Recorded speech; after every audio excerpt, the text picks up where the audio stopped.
पर कोई न कोई असावधानी हो जाती है और रोज दुर्घटनाओं से मीडिया भरा रहता है। इसलिए वर्णयामि नवांगानि प्रेमतः शृणु दक्षजे, प्रेम पूर्वक सुनो। श्रवणं कीर्तनं शिव स्मरणं सेवनं तथा दास्यं तथार्चनं देवी वंदनं मम सर्वदा। सख्यमात्मार्पणं चेति नवांगानि विदुर्बुधाः, उपांगानि शिवे तस्य बहुनि कथितानि वै। इसी को सुखदेव जी भागवत में कहते हैं, श्रवणं कीर्तनं विष्णु स्मरणं पादसेवनम अर्चनं वंदनं सख्यं आत्मनिवेदनम।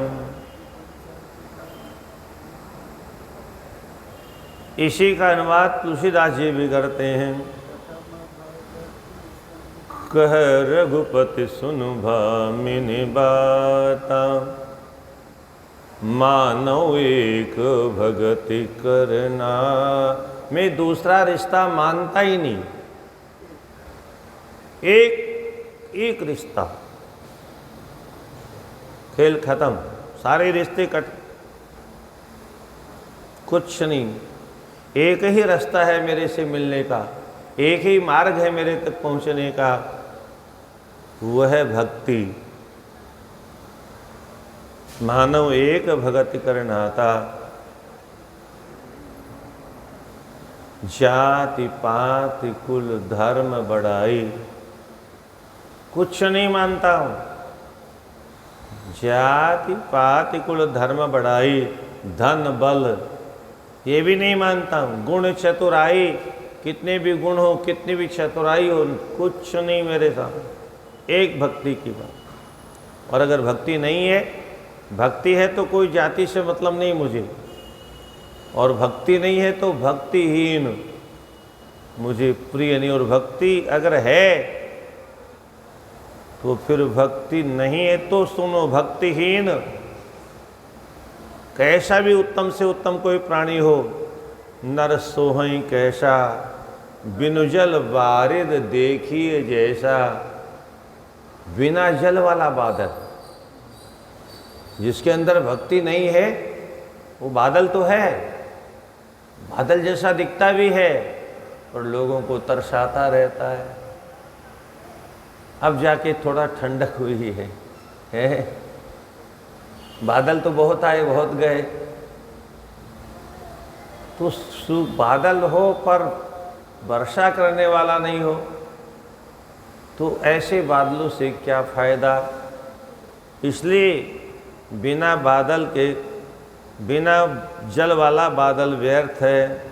नवधा भगति कहूँ तो ही पाही, सावधान सुनु। फिर कहा सावधान सुनो, धरु मन मा। केवल सुनो नहीं, हमारी यही बीमारी है, हम किसी तरह से सुन लेते हैं तो धरु उर मन मान, अपने हृदय में और अपने मन में उसको धारण नहीं करते हैं। वहीं सुना, वहीं छोड़ा, झाड़ा और चल दिए। यत् पठितम तद गुरुवे निवेदितम। जो पढ़े गुरु जी, हम क्या करेंगे, हमारे क्या काम आएगी। आपकी विद्या आप ही रखो। इसलिए प्रथम भगति संतन कर संगा, दूसरी मम कथा प्रसंगा। गुरुपद से पंकज सेवा, तीसरी भगति अमान। अब ये क्रम है, प्रथम भक्ति संतन कर संगा, शताम प्रसंगान मम वीर्य संविदो भवन्ति हृत्कर्ण रसायना कथा तज्जोषणादास्वप वर्ग वर्तमनि श्रद्धा रतिर्भक्तिरनुक्रमिष्यति।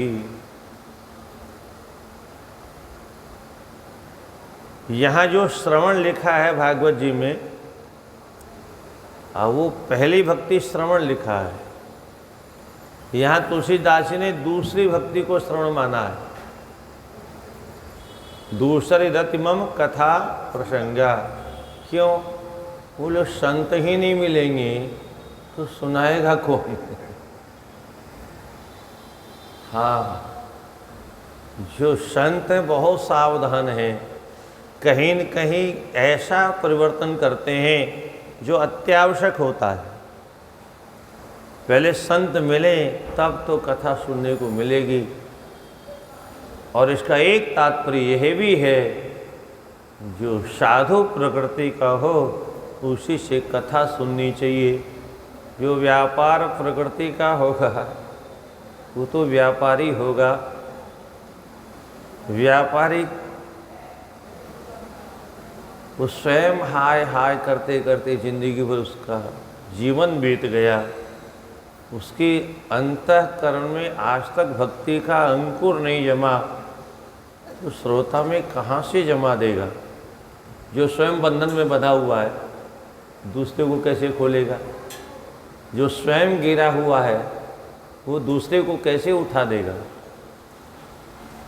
जो स्वयं अंधा है दूसरे का मार्ग कैसे प्रदर्शन करेगा? खुद भी गिरेगा मैं किसी गड्ढे में और पीछे वाले को भी गिराएगा। इसलिए हाथ किसको पकड़ाना चाहिए? एक तो सबल हो, समर्थ हो, और दूसरे किसी ज्ञानी गुरु को हाथ पकड़ाना चाहिए। तो गुरुपद पंकज सेवा, तीसरी भगति अमान, चौथी भक्ति मम गुण गण, करई कपट तजी गान। तो प्रथम भक्ति संतन कर संगा। संतों का संग मिल जाए तो वो जो कथा सुनाए। दूसरे रतिमम कथा प्रसंगा, क्योंकि बिना कथा के मेरी महिमा का ज्ञान नहीं होता। मेरा प्रभाव कब जानेगा? जब मेरी कथाओं को सुनेगा। और इसलिए जो भी आया भगवान की शरण में सुन करके आया। विभीषण ने क्या कहा? श्रवण सुजस सुनियायो, प्रभु भंजन भवभीर, त्राहि त्राहि आरति हरण, शरण सुखद रघुवीर। श्रवण सुजस, अब किससे सुना? कोई साधु मिला तभी तो। और साधु जो मिला उसके बारे में स्वयं कहते हैं विभीषण जी, अब मोहि भाव भरोस हनुमंता, बिनु हरि कृपा मिलहि नहीं संता। ठाकुर जी की आज मेरे ऊपर निश्चित कृपा हो गई। अगर प्रभु की कृपा नहीं होती तो आप जैसे संत का दर्शन कैसे होता? भाग्योदयेन बहुजन्म समर्जितेन, सत्संगमं च लभते पुरुषो यदा वे, अज्ञान हेतु कृत मोह मदंधकार, नाशं विधाय तदो दयते विवेक। बड़े भाग्य पाइए सत्संगा, बड़े भाग। सामान्य भाग्य से नहीं, बड़े भाग्य। भाग्योदयेन बहुजन्म समर्जितेन। इसलिए भगवान कहते हैं प्रथम भगति संतन कर संगा। संतों का संग हो जाएगा तो उस कथा सुनने को मिल जाएगी। कथा सुनने को मिलेगी तो व्यथा मिट जाएगी। भगवती पराम्बा जगत जननी माँ जानकी अशोक वाटिका में है, तो अशोक वाटिका वहाँ भी शोकाकुल है, पर वह शोक समाप्त हो गया। रामचंद्र गुण वर्णे लागा, तो सुनत ही सीता कर दुख भागा। भाग गया, रुका ही नहीं।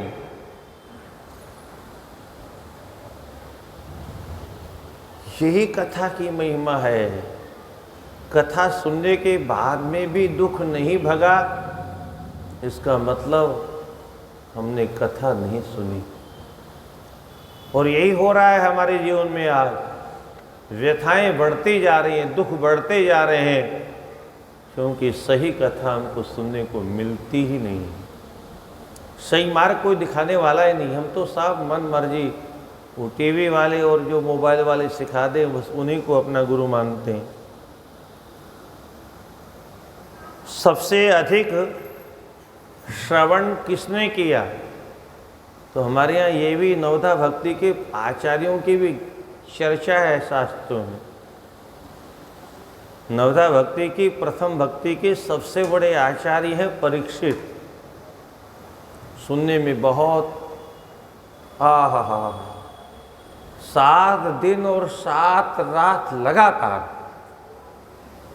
विश्राम नहीं होता था कि रात को तो सोते होंगे, भोजन पानी नहीं होता था। कथा प्रारंभ हो गई तो हो गई, अब विश्राम होगा 7 दिन में तभी होगा, बीच में कोई विश्राम नहीं। हाँ, एक बार जरूर दया आई, जब कृष्ण कथा प्रारंभ होने लगी तब भगवान ने कहा, सुखदेव जी ने, बेटे कुछ स्नान कर लो, जलपान कर लो, क्योंकि अब जो कथा आ रही है ये भागवत का हृदय है। इसमें जो 5 अध्याय रासलीला के आएंगे वो भागवत के प्राण हैं। और यहाँ अगर तुमको कहीं भूख प्यास लग गई और बीच में तुमने कहा गुरु जी थोड़ा सा विश्राम दे दो, यहाँ नहीं होगा। और तब परीक्षित कहते हैं, गुरुदेव किस स्नान की बात करते हो आप? क्या होगा स्नान से? पूरे शरीर शुद्ध हो जाएगा। बोल, ये शरीर ये शुद्ध हो जाएगा? कैसे होगा? इसमें तो गंदगी का भंडार है, आज तक शुद्ध नहीं हुआ। कितने ट्रक साबुन हमने रगड़ के फेंक दी पता नहीं, कितने शैम्पू के पैकेट फेंक दिए नालियों में, नालियां जाम हो गई।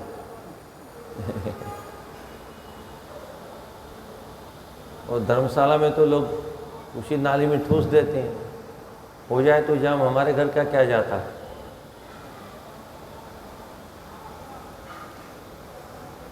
आज तक कितना स्नान किया, कितने इत्र लगा लगा के, केवड़े का रस डाल डाल के, गुलाब जल डाल डाल के, पर आज तक ये शरीर शुद्ध नहीं हुआ। मैं राजा रहा हूँ गुरुदेव, मुझे अनुभव है।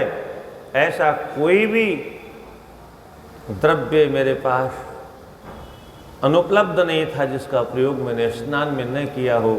और ये शरीर गंदा था, गंदा है, गंदा ही रहेगा। ये शुद्ध होने वाला नहीं। मान लेते हैं हम, हमारे मानने से क्या होता?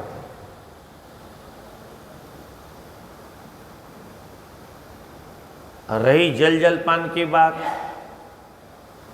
तो क्या नहीं खाया मैंने, क्या उपलब्ध नहीं था, और ये भूख तो आज तक नहीं गई, प्यास भी आज तक नहीं गई। बहुत पिया, बड़े बड़े दिव्य पे पीने का अवसर मिला, न काम समाप्त हुआ, न क्रोध समाप्त हुआ, न लोभ समाप्त हुआ, परंतु पिबंतम तम मुखाम भोज अच्युतम हरिकथामृतम। जब से आपके मुख रूपी चंद्रमा से कृष्ण कथा का अमृत बरसना प्रारंभ हुआ है, तब से मुझे लगता है कि शरीर की गंदगी भी समाप्त हो रही है, इंद्रियों की गंदगी भी समाप्त हो रही है, मन की गंदगी भी समाप्त हो रही है, बुद्धि की गंदगी भी समाप्त हो रही है, अंतःकरण भी निर्मल हो रहा है। और तब से भूख गायब हो गई, प्यास गायब हो गई। अब तो कृष्ण कथामृत पीने की प्यास और बढ़ रही है। आप तो पिलाए रहो, पिलाए रहो, बंद मत करो गुरुदेव। ऐसा श्रोता कहाँ मिलेगा जो बैठ गया तो उठने का नाम ही नहीं लेता। कीर्तन के सबसे बड़े आचार्य कौन? सुखदेव जी। वो कहने बैठ गए तो वहां उठने का नाम नहीं। उनको भी कहीं कोई शंका समाधान के लिए नहीं जाना, कोई भूख प्यास नहीं, कोई शारीरिक समस्या नहीं उनकी, क्योंकि उस शरीर से पहले से ही ऊपर उठे हुए हैं। शरीर की सभी धर्मों से पहले से ही, वो माँ के पेट में थे तब से ही शरीर के सभी शारीरिक धर्मों से ऊपर उठे महापुरुष। क्या अद्भुत जीवन है। यम प्रव्रजंतम अनुपेतम वेत कृत्यम द्वैपायनो विरह कातर आजुहाव पुत्रेति तन्मयतया तर्वो विनेदु तं सर्वभूत हृदयं मुनिमानतोस्मि। जिसके पिताजी कोई सामान्य देव नहीं थे, मनुष्य नहीं थे, व्यासस्तु भगवान स्वयं, पूरो भगवान पीछे पीछे भाग रहे हैं, बेटे बेटे पुत्र सुख रुक, पर वहां कोई सुनने वाला नहीं। यानी भगवान से भी बड़े ज्ञानी हैं, भगवान भी फैल हो गए, उनको भी ममता आ गई। और सुखदेव जी ने तो माँ की ओर भी नहीं देखा, दूध के बारे में नहीं सोचा कि जीवन धारण कैसे होगा, बिना माँ के तो कोई जीवन जी नहीं सकता ना। पर नहीं, न माता की ओर देखा न पिता की ओर देखा, चिल्लाते रह गए, सुना ही नहीं। ऐसा निरपेक्ष, जन्म से ही निरपेक्ष, गर्भ में ही निरपेक्ष, जन्म की बात छोड़िए, पेट में ही 12 वर्षों तक मात्र इसलिए रहे कि बाहर आऊंगा तो माया चिपक जाएगी, इसलिए बाहर जाना ही नहीं। पिताजी बार बार कहते हैं, बेटे बाहर आ जा, बाहर आ जा। भीतर से वेद ध्वनि आती है, तुम भीतर बैठ करके भजन करो, बाहर क्यों नहीं आते? बोले बस पिताजी यही तो बीमारी है, ये बाहर वाली बीमारी ज़्यादा खतरनाक है। अरे बोले ये तो गर्भ तो नरक होता है। बोले बाहर वाले नरक से अच्छा है। बाहर आने के बाद में जो डिशम डिशम मारो काटो मार धाड़ जो मस्ती है, उससे यहाँ बहुत शांति है। सबसे मजे की बात क्या है? बोले यहाँ नींदें नहीं आती। क्यों? बोले बहुत कीड़े काटते हैं, अरबों खरबों कीड़े हैं पेट में, तो काटते रहते हैं, काटते रहते हैं, नोचते रहते हैं, सोने देते ही नहीं। आराम से भजन हो रहा है, बाहर तो मोह ममता के चक्कर में फंस जाएगा जीव। तो ऐसे श्री कृष्ण श्रवणे परीक्षद भगवत द्वेयाशके कीर्तने प्रहलाद स्मरणे अंग्रि पद्म भजने लक्ष्मी। स्मरण करने में, भगवान को याद करने में प्रहलाद जी 1 नंबर में। और इसलिए चिरंजीवियों की जब चर्चा हुई तो सबसे पहले प्रहलाद का नाम है। बड़े बड़े ऋषि पीछे, महापुरुषों ने कहा राक्षस कुल में पैदा होने वाला उसको 1 नंबर में रखो सबसे पहले। दुनिया जाने की देखो, राक्षस कुल में पैदा होने के बाद में भी, इसलिए चिरंजीवियों में सबसे पहला नंबर। ये प्रहलाद जी कितना स्मरण करते हैं, इनको पता ही नहीं चलता कि मुझे पीड़ा हो रही कहीं पर। भगवान के स्मरण में इतने निमग्न रहते हैं, इन्हें पता नहीं चला कब हाथियों के नीचे गिरा दिया, कब सर्पों के बीच में डाल दिया, कब पहाड़ के नीचे दबा दिया, कब बर्फ के नीचे दबा दिया, कब जहर पिला दिया, कब आग में जला दिया, कुछ पता ही नहीं। हमेशा एक ही काम में लगे हैं, दूसरी ओर नजर ही नहीं है। इसी का नाम स्मरण है। भगवान का स्मरण करने वाले को दुख दर्द सुख कुछ भी नहीं होता। सुखे दुखे समय कृत्वा लाभा लाभो जया जयो सब तथा मानापमान, मान हो अपमान हो सुख हो दुख हो सबसे परे। तो कीर्तन करने में स्मरण करने में प्रहलाद जी सबसे श्रेष्ठ हैं, और सेवा करने में आहा माँ भगवती पराम्बा जगत जननी माँ लक्ष्मी अद्भुत है। ठाकुर जी तो आंख उठा के पूछते भी नहीं, हो देवी क्या हाल है, कितने वर्ष हो गए आपको यहाँ बैठे चरणों में, और सब घर में कुशल से है, आटा दाल चावल तो है घर में, अतिथियों का स्वागत तो होता है कि नहीं होता है, मतलब नहीं। आज कोई ऐसा पति मिल जाए, काम तो कुछ करे नहीं और 24 घंटा खर्राटा, और ऊपर से कहे कि मेरे पैर दबाते रहो। हे भगवान गजब, ऊपर से काम कुछ करेंगे नहीं, और तुम्हारी ड्यूटी तुम हमारी सेवा करो, तुम करोगे नहीं, हम काम करेंगे नहीं, खाएंगे क्या? ये भी प्रश्न नहीं। आजकल तो ऐसे निखट्टू के पास रहना ही नहीं, रात को शादी सुबह तलाक।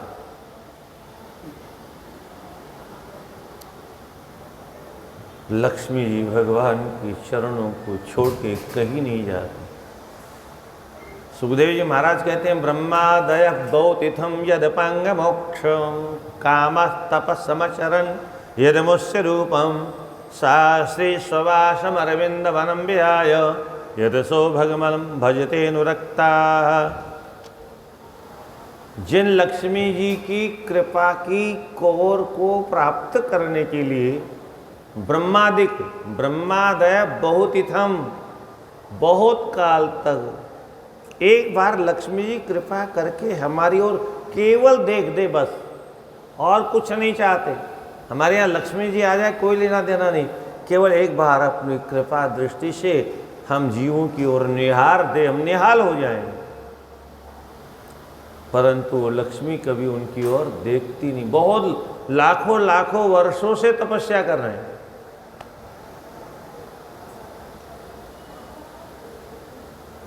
और वो लक्ष्मी जी भगवान के गुणों पर इतनी रीझ गई कि एक क्षण के लिए भगवान के चरणों को छोड़ के अलग जाती नहीं। तुलसीदास जी ने भी इसका अनुवाद किया। जाशु कृपा कटाक्ष सुर चाहत चितवन सोय राम पदार विंद रति करति स्वभाव ओय। अपना स्वभाव भूल गई। स्वभाव कैसा है लक्ष्मी जी का? राधे राधे, मैया खंबा हटा ले, राधे राधे। ये खंबा जो है ना, ये खंबा हटा लो, ये इधर वाला जिसको हटा लो, गिरेगी नहीं गर्दन। ये खंबा काहे को लगा रखा है? गर्दन गिरने वाली है?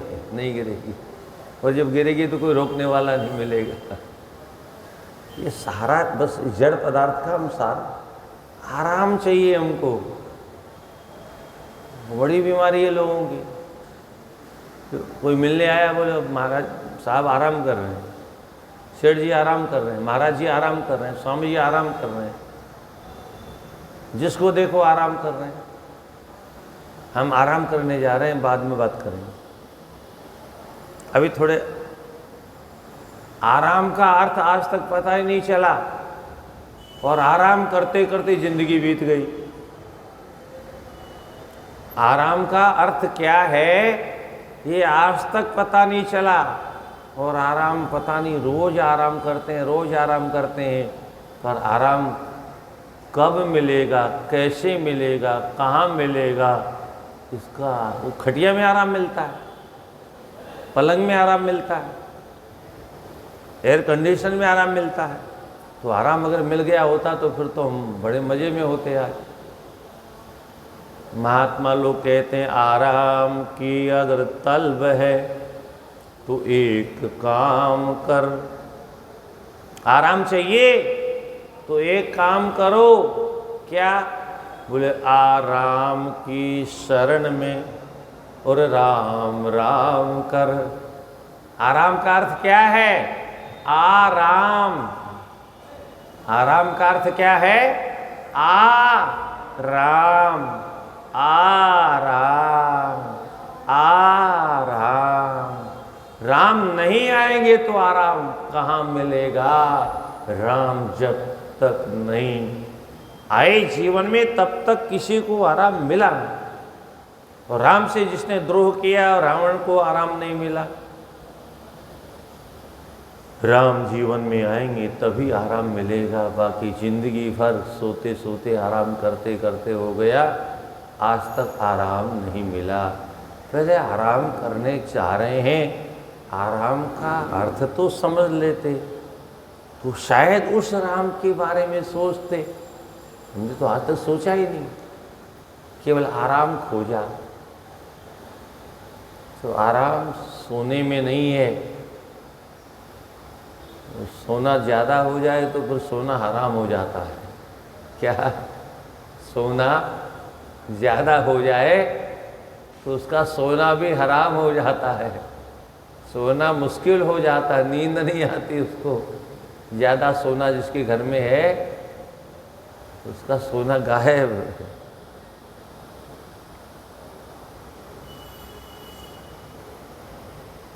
तो लक्ष्मी जी भगवान के चरणों को छोड़ के कहीं नहीं जाती, सदा सर्वदा भगवान के चरणों में बैठी रहती। इसलिए सेवन अर्थात चरणों की सेवा करने का माँ जगदम्बिका लक्ष्मी जी को जितना सुंदर अभ्यास है इतना किसी को नहीं है।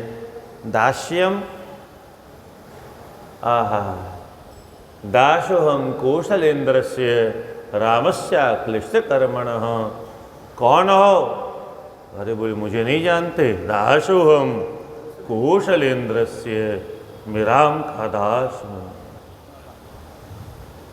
हम लोग भी दास हैं।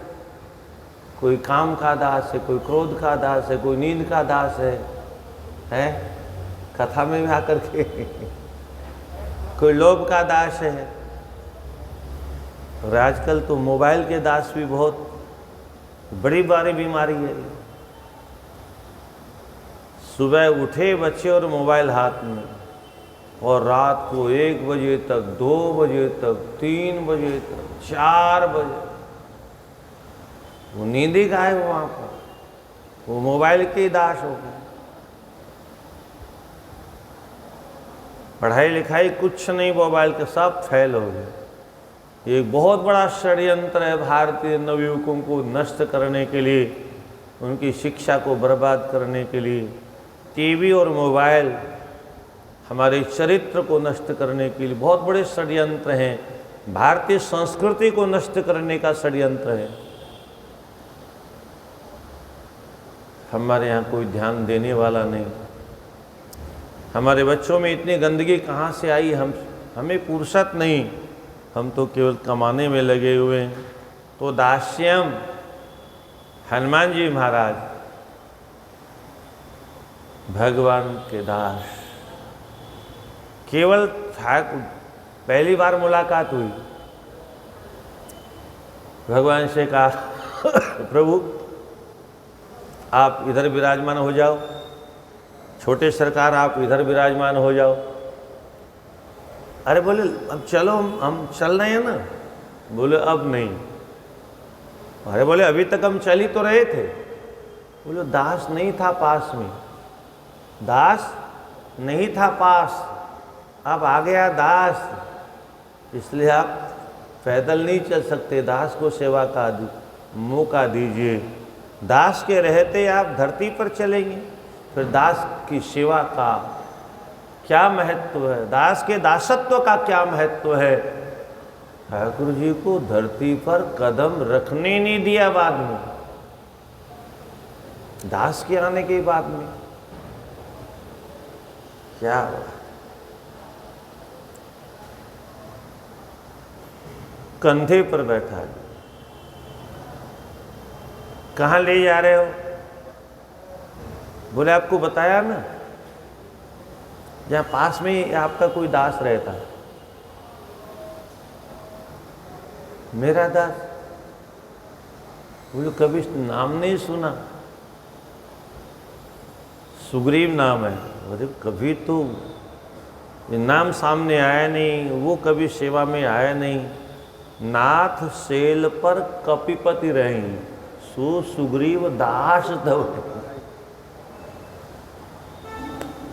अब हनुमान जी ने कह दिया तो हो गया, मोहर लगा दी, साधु की मोहर लग गई।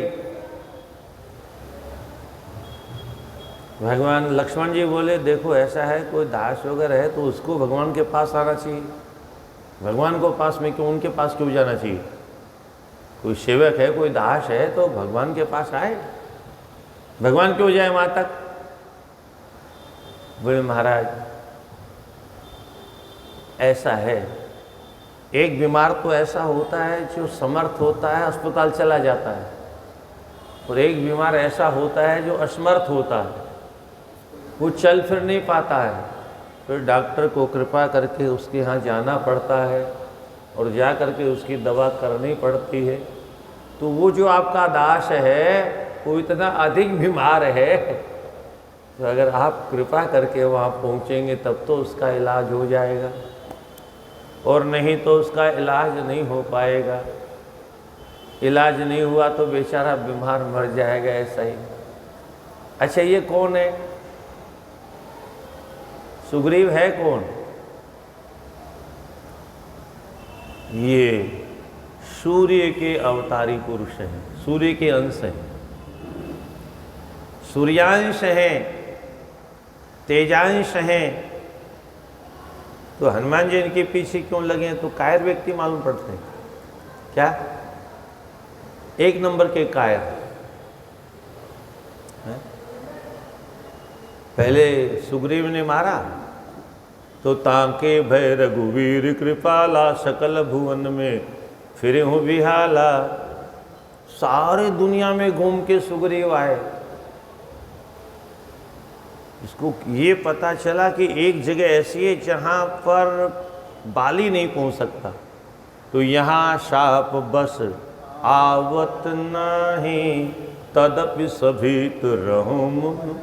मन में डर बना रहता है, आ तो नहीं सकता, पर आ गया तो, पर आ गया तो, हमेशा डर बना रहता है।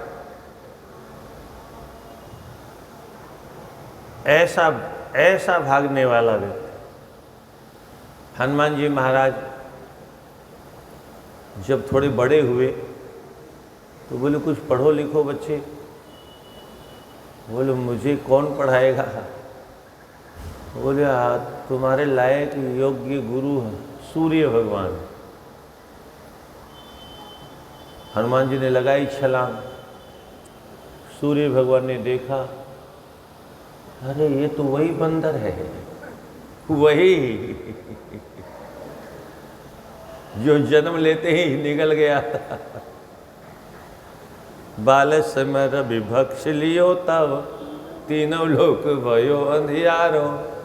वही है ये, क्यों आ रहा है, कहीं फिर तो भूख नहीं लग गई। सूर्य भगवान ने अपनी गति को बढ़ाया। हनुमान जी बोले गुरु जी जाओगे कहाँ।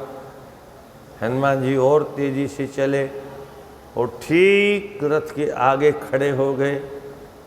बोले गुरु जी प्रणाम। बोले चले अब बहुत जल्दी में है, थोड़ा हमको फुर्सत नहीं है थोड़ा। बोले हटने के लिए नहीं आया हूँ, डटने के लिए आया हूँ। अब सूर्य भगवान भीतर भीतर कहाँ पे, मामला क्या है। बोले भाई क्या बात है, दोबारा भूख लग गई क्या? बोले नहीं नहीं, भूख तो लगी है पर वो वाली नहीं जो आप समझ रहे हैं, मुझे ज्ञान की भूख लगी है, ज्ञान की, विद्या की भूख लगी। सूर्य भगवान ने कहा कुछ बहाना बना के भगो यहाँ से, नहीं तो इसको पता नहीं कब भूख लग जाए। तो बोले भैया देखो, मुझे तो चरे वेती का आदेश है, भगवान का रुकने का आदेश है नहीं, मैं कहीं रुक सकता नहीं, और बिना रुके कोई किसी शिष्य को पढ़ा कैसे सकता है? पढ़ाने के लिए तो शिष्य के सामने बैठना पड़ेगा, तो मैं रुक नहीं सकता। बोले कोई बात नहीं गुरुजी, मैं साथ ही चलूँगा। अरे बोले भैया तुम साथ तो चल लोगे, मान लिया तुम्हारे पास शक्ति है, ऐसे नहीं पढ़ाई होती, पढ़ाई आमने सामने बैठ के होती। गुरुजी शिष्य की खोपड़ी देखते रहते हैं, उसके चेहरे को देखते रहते हैं, मैं जो कह रहा हूँ कुछ समझ रहा है कि नहीं समझ रहा है। अगर नहीं समझ रहा है तो फिर गुरुजी उसको सावधान करते हैं, चेहरे से पता चल जाता है। तो आमने सामने बैठने की जरूरत है। अब तुम जाओगे आगे आगे, तुम्हारी पीठ मुझे दिखाई देगी, चेहरा दिखाई देगा नहीं, मैं कैसे समझूंगा कि मैं जो कह रहा हूं तुम समझ रहे हो? बोले अच्छा गुरुजी कोई बात नहीं, मैं उल्टा चल लूंगा, पर पढ़ना आपसे ही है। सूर्य भगवान ने कहा ये जिद्दी नहीं मानेगा, पढ़ाना ही पड़ेगा। अब जब इतनी हिम्मत कर रहा है कि उल्टा चलूँगा, अब कोई उपाय नहीं। बोले ठीक है, खैर पढ़ा दिया। अब हनुमान जी बोले गुरुजी दक्षिणा बताओ। सूर्य भगवान ने कहा एक गुरुजी पहले मिले थे कालने में, उनको दक्षिणा दे के आए, लूम इनको पता नहीं कौन सी दक्षिणा हमको दे दें। तो बोले ऐसा है, ये तो मैंने कह दिया, तो बाद का प्रसंग है, ये तो अध्ययन तो पहले हुआ, काल निमिष से तो बाद में भेंट हुई।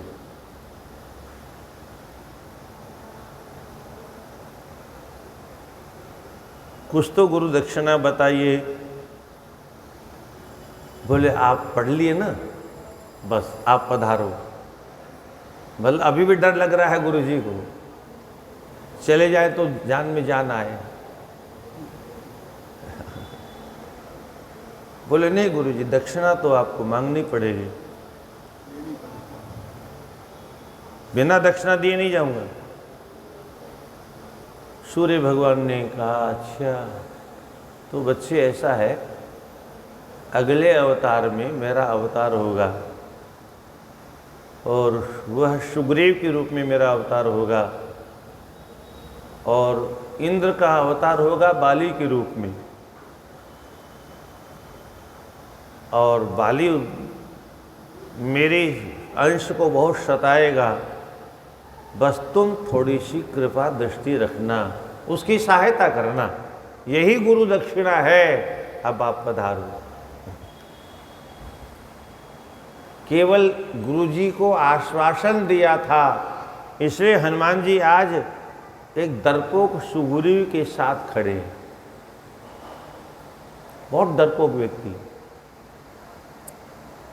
पहले सुग्रीव मारा बाली ने तो भगा, फिर सबरी ने प्रार्थना की भगवान से, पंपा सरहि जाहु रघुराई, तय हो यही सुग्रीव मिताई, सो सब कहीं देव रघुरा। वहाँ जाओ आप, यानी एक संत ने, परम दिव्य भक्ता ने सुग्रीव की सिफारिश की कि उससे आप मित्रता करो जाकर के। और इन्होंने देखा, बोले पठे बाल कोई मन मैला, भागो तुरंत तजो यह सेला। मेरे मन में मैल हो रहा, ये बाली नहीं मुझे मारने आ रहे, वो तारने आ रहे हैं क्या? वो उद्धार करने आ रहे हैं। और जीव को लगता है कि मुझे मारने आ रहे हैं, इसलिए भागो तुरंत, यहां से भी भाग जाऊंगा, भागता रहूंगा। ऐसे भगोड़े के साथ में हनुमान जी केवल गुरुजी को दक्षिणा देने के लिए रुके। और आज हनुमान जी ने कह दिया, नाथ शैल पर कपिपति रहीं, सो सुग्रीव दास तब। हनुमान जी के मुख से निकल गया। तो दास तो बहुत छोटा होता है, भगवान ने उसे अपना सखा बना लिया, सखा बना, मित्र बना लिया, मंत्रिमंडल में शामिल कर लिया। तो ये हनुमान जी की कृपा से ही संभव हुआ, संत की कृपा से संभव हुआ। स्वयं भगवान के दास हैं और न जाने कितनों को भगवान की शरण में पहुंचाया। सुग्रीव को पहुंचाया, विभीषण को पहुंचाया,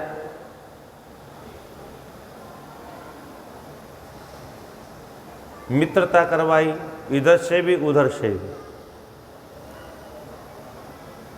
तो ऐसे हनुमान जी दास्य भक्ति की परम उपासक हैं। अर्चनम, अर्चा, इसके उपासक महाराज पृथु हैं। अर्चा करने की जितनी अद्भुत पद्धति उनके पास है, किसी के पास नहीं, इसलिए उनको अर्चा विग्रह की सेवा करने वाला बता। और वंदनम, अक्रूर को वंदना भक्ति का आचार्य बताया। और उसके बाद में सख्यम, अर्जुन को सख्य भक्ति का आचार्य बताया। शय्या सनातन विकथन भोजनारि स्वीक्या द्वय शरितवानिति विप्रलब्ध।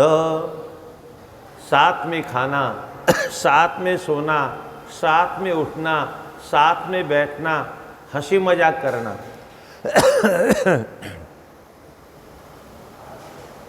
यहाँ तक कि दूत बनाओ तो दूत बन जाना। और सबसे बड़ा काम तो रथ चला के किया, सारथी बन करके। जिसकी जीवन की रथ की भागदौड़ ठाकुर जी के हाथ में हो, उसकी हार कैसे होगी?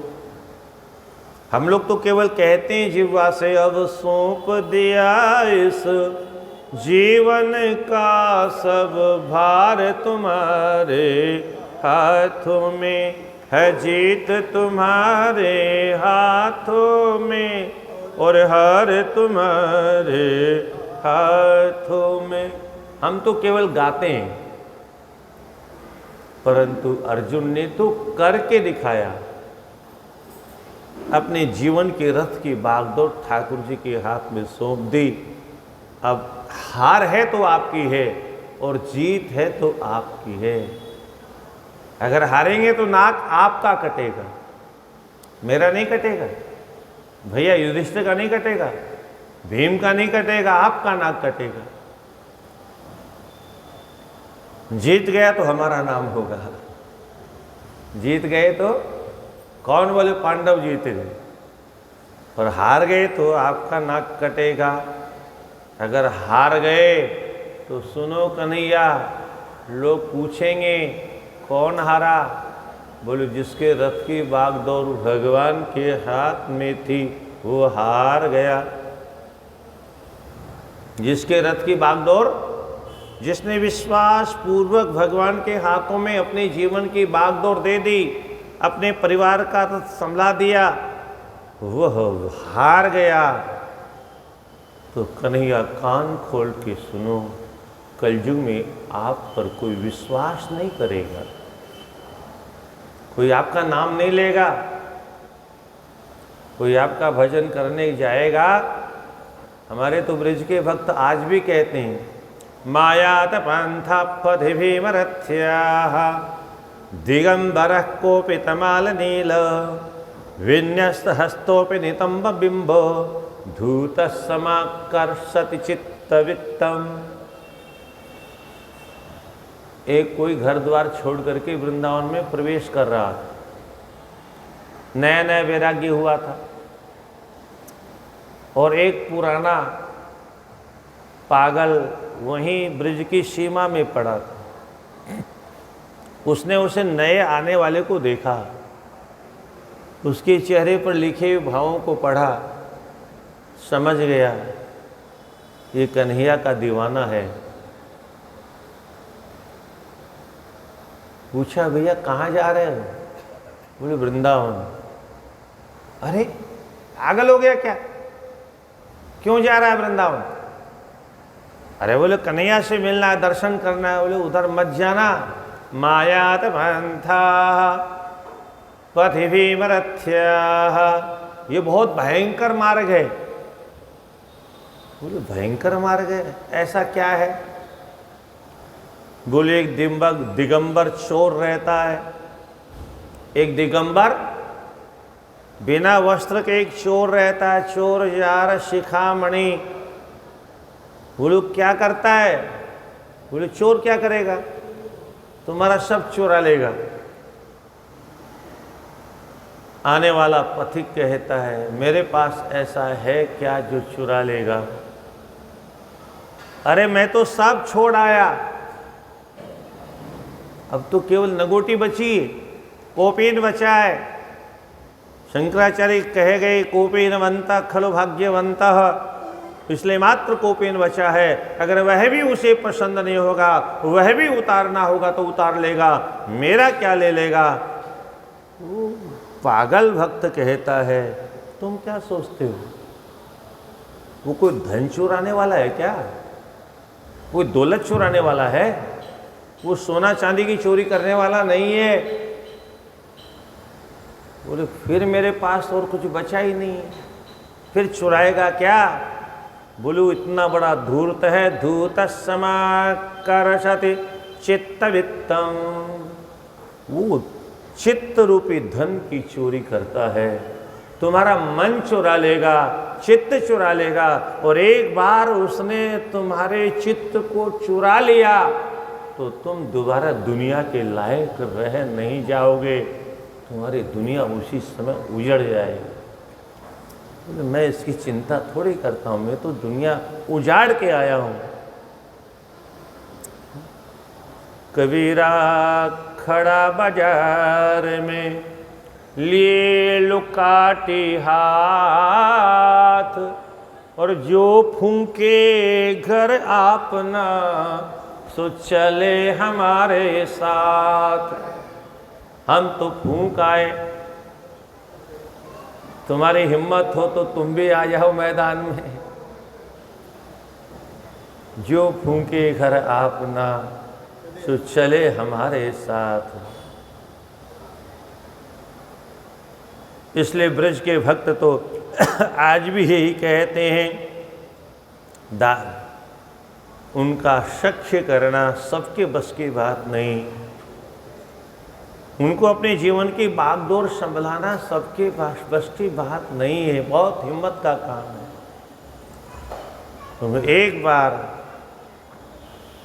कन्हैया की तिरछी चितवन का दर्शन कर लिया तो हमारे ब्रज के रसिक जन कहते हैं दोबारा घर का दरवाजा खोजने पर भी नहीं मिलेगा।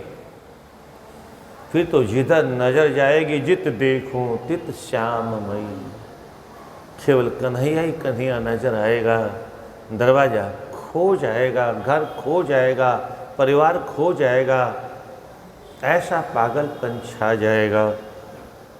तो सख्यम अर्जुन का सख्य अद्भुत है। सखेति मत्वा प्रशभम यदुक्तम, मैं आपको सखा कहता था,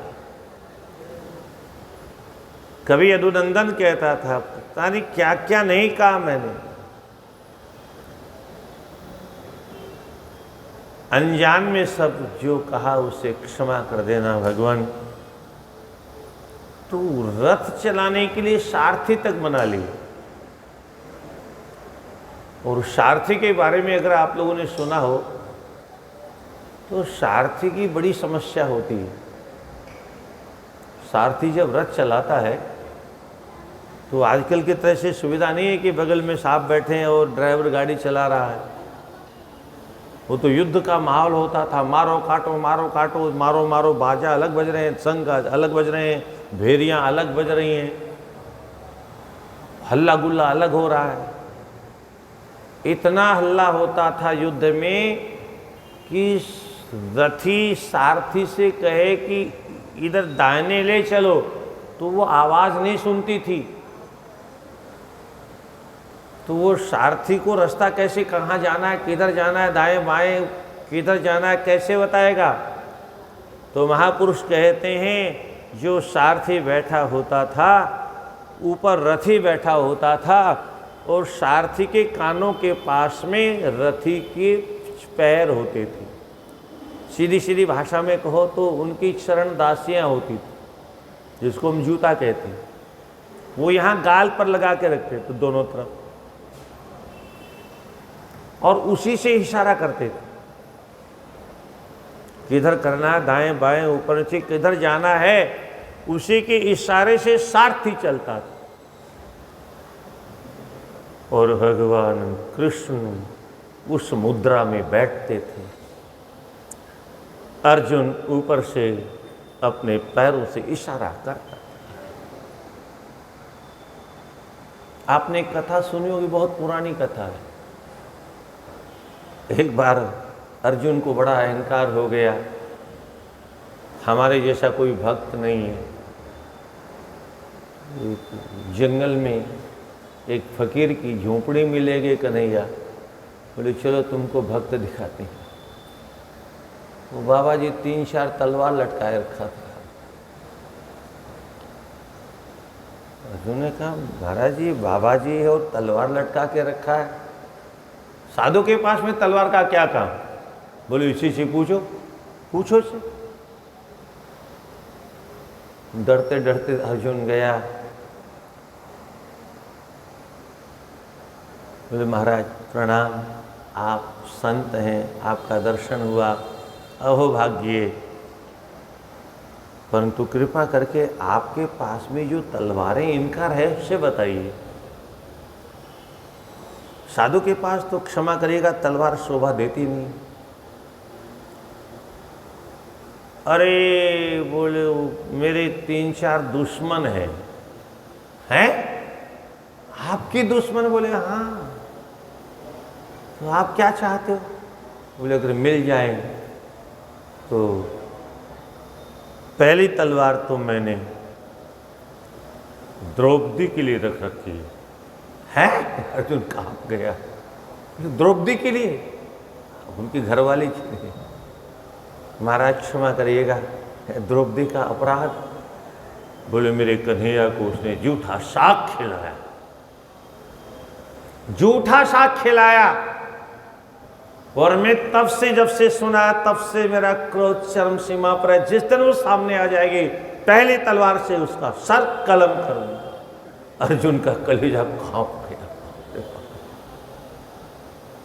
महाराज बड़ी हिम्मत करके पूछा दूसरी? बोलो दूसरी तलवार उस अर्जुन के लिए। ए भगवान, अर्जुन तो वहीं बेहोश हो गए, भगवान ने संभाला। उस अर्जुन के लिए जिसने मेरे प्रभु को अपने नीचे पैरों में बैठाया और गाल पर इशारा करके रास्ता बताता। ऐसे ऐसे भक्त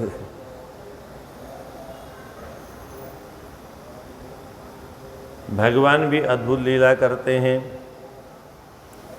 तो सख्यम नवदा भक्ति के अर्जुन जो हैं वो सख्य के आचार्य हैं, भगवान के सदा साथ में रहते हैं।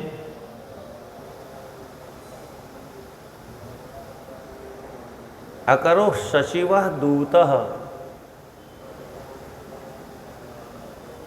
कभी मामा के बेटा कहते हैं, कभी मित्र कहते हैं, कभी सखा कहते हैं, कभी दूत बना के भेज देते हैं। दूत जब बनाने की बात आई ना, तो पहले सभा हुई। सभा में ये निश्चित हुआ कि अब एक दूत भेजना है, तो पहले बीड़ा रख दिया जाता था। बीड़ा जो उठाएगा वो जाएगा। वो बीड़ा उठाने को कोई तैयार नहीं हुआ। क्यों? बोले दूत बनना बहुत खतरनाक काम है, गला भी साफ हो सकता है और अपमान तो उसका बेचारे का होता ही होता है। इसलिए डर के मारे कोई उसको उठाने को तैयार नहीं हुआ। और पूरी सभा में जो 7 अक्षौणी सेना जो आई हुई थी, उनके जो बड़े बड़े राजा महाराजा राजकुमार आए हुए थे, किसी ने जब उसको नहीं उठाया तो भगवान उठ के खड़े हो गए, मेरे भक्त का बीड़ा मैं उठाता हूं, और स्वयं दूत बनने को तैयार हो गए। और बहुत अच्छा अपमान हुआ, बहुत अपमान हुआ। और ठाकुर जी ने सब सहन किया, केवल अपने भक्तों को विजय दिलाने के लिए। क्या नहीं हुआ सभा के बीच में, यहां तक भगवान को बांधने को तैयार हो गया दुर्योधन। भगवान को बांध, हा दुर्योधन बांध मुझे, जंजीर बढ़ाकर साध मुझे, मुझे बांधने आया है, जंजीर बड़ी क्या लाया है, ये देख गगन मुझ में लय, ये देख पवन। तो भगवान ने फिर वो विराट रूप दिखाया।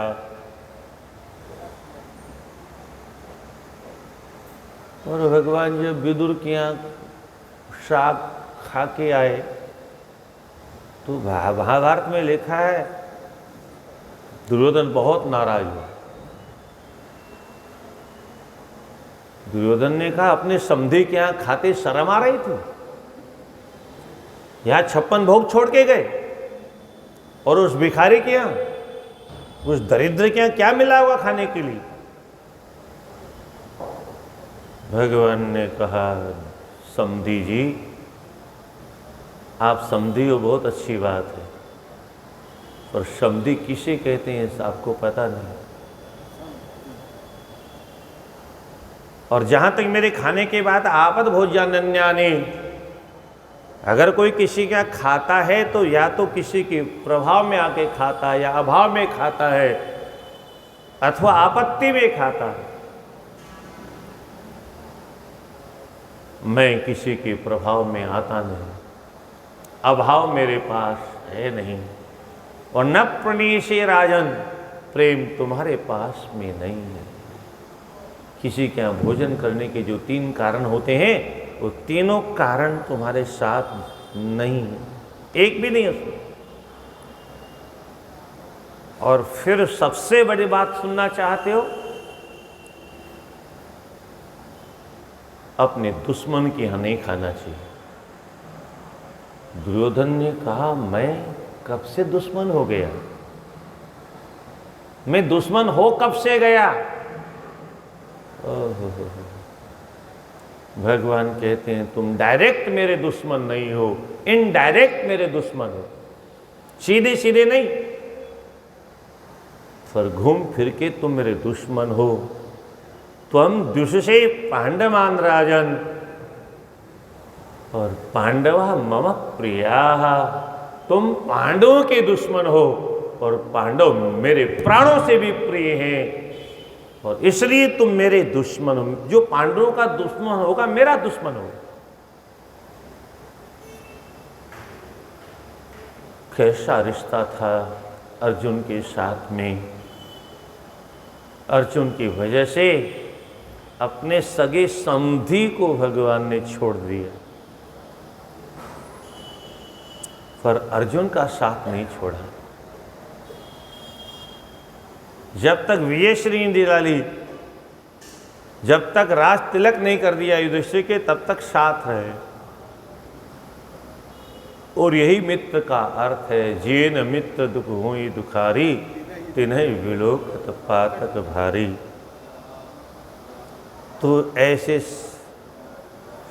शाखा धर्म के जो आचार्य हैं वो अर्जुन है और अर्पणम बलि, सर्वस्व अर्पण करने की, आत्मनिवेदन, सब कुछ अपना निवेदन करने में बलि ने जितनी बहादुरी दिखाई उतना दुनिया में कोई दिखा नहीं सकता।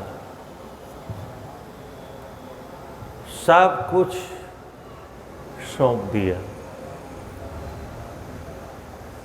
गुरुजी के मना करने पर शुक्राचार्य ने समझाया इसको देना नहीं।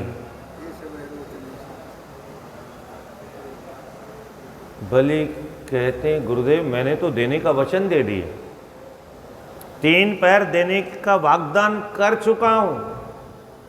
अरे बोले मना कर दो, अभी कुछ नहीं बिगड़ा।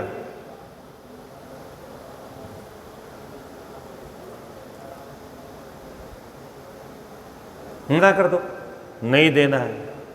बोले गुरुदेव अच्छा आज का कोई होता तो मना भी कर देता, क्यों? आज आपसे पूछो तो आप क्या कहोगे? आपसे पूछा जाए गुरु की आज्ञा माननी चाहिए कि नहीं माननी चाहिए, तो आप कहोगे गुरु की आज्ञा तो मान लेनी चाहिए। पर नहीं, हमारे यहाँ ऐसा सिद्धांत शास्त्रों का नहीं। गुरु की आज्ञा अवश्य माननी चाहिए, पर गुरु भी अगर शास्त्र विरुद्ध बोलता है तो उस गुरु की आज्ञा का कोई महत्व नहीं। और इसी सिद्धांत पर बलि ने अपने गुरु की आज्ञा की अवहेलना कर दी, क्योंकि शास्त्र विरुद्ध आज हम जो हमारा सारा समाज शास्त्र विरुद्ध चल रहा है, क्यों चल रहा है?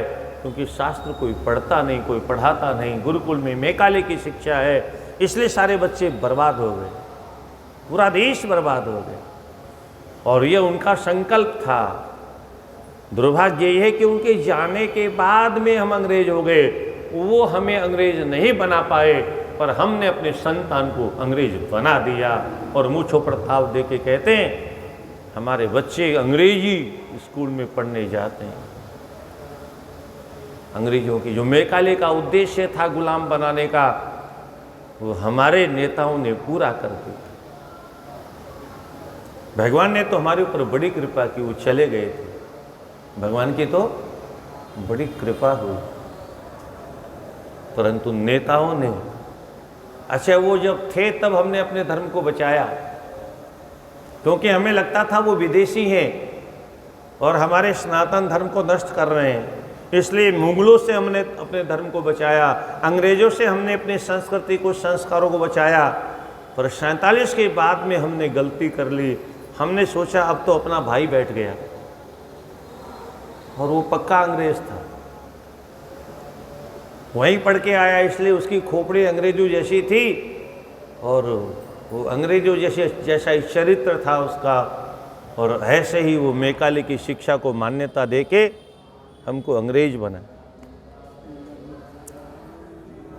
श्रीमन्नारायण नारायण नारायण श्रीमन्नारायण भजमन नारायण नारायण नारायण भजमन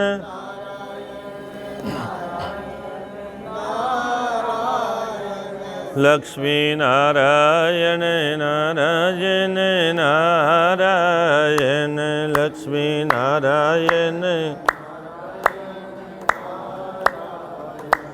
भजमन नारायण नारायण नारायण भजमन नारायण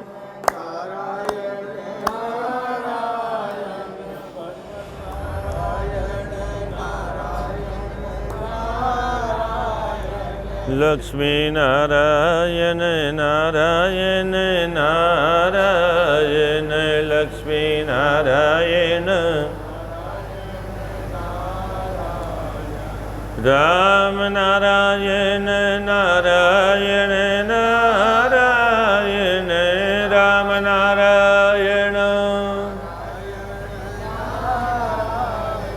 कृष्ण नारायण नारायण नारायण कृष्ण नारायण। तो मैकाले की शिक्षा ने इन 70 वर्षों में हमें पूरा गुलाम बना लिया। पहले हम शरीर से गुलाम थे, अब हम मन से गुलाम हैं, मानसिक गुलाम। बहुत खुश होते हैं हमारे बच्चे जब अंग्रेजी पढ़ते हैं और सिनेमा के गंदी गालियों में जब अंत्याक्षरी करते हैं। और शर्म तो तब आती है, दर्द तो तब होता है जब मम्मी साथ में बैठ के और डैडी साथ में बैठ के सहायता करते हैं। सिनेमा के गाने नहीं, वो गालियां हैं। गाना तो गाना जानते नहीं, गाना क्या जाने हो। गालियां गाते हैं जिनको सुनने में शर्म आनी चाहिए। पर मम्मी को कैसे शर्म आएगी? माँ होती तो आती। डैड को कैसे शर्म आएगी? पिताजी होते तो शर्म आती। दोनों ही प्राणहीन हैं, संवेदनाहीन हैं। आज हमारी जो दशा है उस दशा का कारण केवल मैकाले की शिक्षा और सिनेमा। पहले घर घर में कीर्तन होता था, आज कहाँ कीर्तन होता है? घर में सब पूजा करते थे, आज कहाँ पूजा करते हैं? आज तो हमारे भारत के बच्चों को कीर्तन करने में शर्म आती है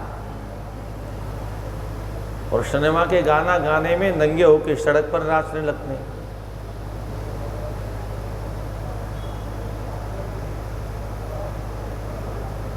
मथुरा के स्टेशन पर एक बार जयपुर की यात्रा के लिए खड़े थे हम, तो कुछ अंग्रेज बंगालियों के साथ में स्टेशन के उस पर तो सामान रख लिया अपना बीच में, तो चारों तरफ कीर्तन कर रहे हुए नाच रहे थे। देखने वाले यहाँ के लोग भी थे हजारों, पर एक के मुंह से भी हरे कृष्ण कृष्ण कृष्ण एक ध्वनि नहीं निकल रही थी। केवल देख रहे थे ये क्या हो रहा है, कैसे कीर्तन कर रहे हैं। यानी भारतवर्षियों को कीर्तन करने में शर्म आता है। अंग्रेज हजारों कोस से दूर से आकर के इस देश में गले में ढोल लेकर के, मृदंग लेकर के, हाथ में मजीरा लेकर के कूद कूद करके नृत्य करते हैं। हरे राम राम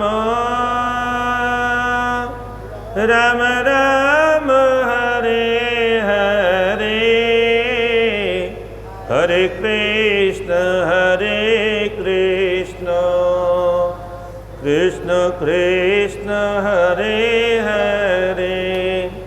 आजकल आप ध्यान से देखना, आपके सबके घर में, आप सभाओं में भी जाते हैं और टीवी में भी कथा होती है। तो टीवी में जब व्यास जी कीर्तन करवाएंगे तो 99% लोग मुंह में पट्टी बांध के सुनने आए हैं कथा, और लगभग सब बुजुर्ग हैं।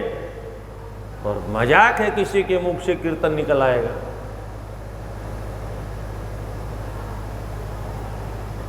ये गंदे संस्कार कहाँ से आए?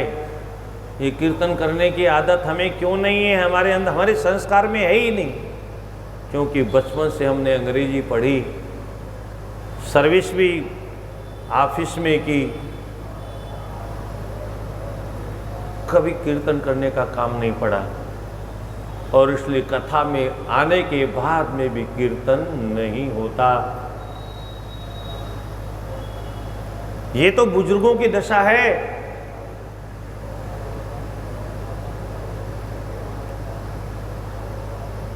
कितनी बड़ी, आप सोचिए हम कहां जा रहे हैं।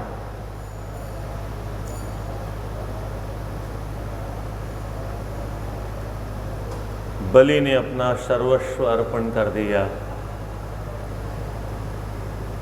गुरुदेव के मना करने के बाद में भी,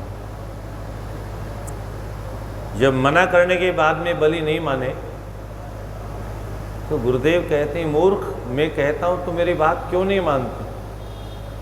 बोले इसलिए नहीं मानता गुरुदेव, आज तक आपने यही पढ़ाया है, जो दरवाजे पर अतिथि आया है उसको दो, नहीं दोगे तो अपना पाप छोड़ के चला जाएगा, घर का पुण्य लेकर के, पुण्यमादाय गच्छति। इसलिए अतिथिर्यस्य भगन्नाश गृहात् प्रतिनिवर्तते, आया हुआ अतिथि किसी के घर से उदास होके चला गया तो अपना पाप दरवाजे पर छोड़ जाएगा। और इसी प्रकार से अगर दिन में 10 भिखारी आए और 10 अपना पाप छोड़ गए, इतना ही तो पुण्य हमारे घर में था, वही साफ हो गया, और पाप और ऊपर से बटोर रहे हैं। तो आपने ये पढ़ाया आज तक, इसलिए आपकी आज्ञा शास्त्र विरुद्ध है। और आपने यह भी हमें पढ़ाया शास्त्र विरुद्ध भगवान की बात भी मानने नहीं होती। गुरुजी की बात तो छोड़िए, शास्त्र विरुद्ध अगर स्वयं परमात्मा आके कहे, प्रमाण है हमारे यहाँ, बुद्ध भगवान थे। हम सब भागवत में वर्णन करते हैं बौद्धावतार का, सभी पुराणों में बौद्धावतार की संक्षेप में कथा है, पर हम बौद्ध धर्म को भारत से खदेड़ने वाले लोगों में से हैं। आदि शंकराचार्य ने पूरे भारतवर्ष में झाड़ू लगाए, सबको खदेड़ के बाहर भगा दिया। शास्त्र विरुद्ध मूर्ति पूजा का कोई खंडन करे, पर आज निरंकारी लोग खूब तांडव कर रहे हैं और हमारे भाई खूब सत्संग के नाम पर जा रहे हैं। अरे सत्य तो भगवान का नाम है, और वो भगवान को मानते ही नहीं तो सत्संग कैसा? वो तो बत्संग है, वहां जाने से कुछ नहीं मिलने वाला। जो भगवान को न माने, जो मूर्ति पूजा को न माने, जो गंगा जी को पानी कहे, ऐसे सत्संग में लोग जाते हैं। अच्छा, कथा कहाँ से करते हैं वो लोग? वो भी महाभारत की कहानी सुनाते हैं, वो भी रामायण की कथा, और क्या कहाँ से लाएंगे सत्संग? परंतु अंतिम में खंडन भी करते हैं और यहाँ के लोग समझ ही नहीं पाते हैं। और फिर फार्म दे देते हैं, फार्म भर दो, सदस्यता, घुस गए नरक में।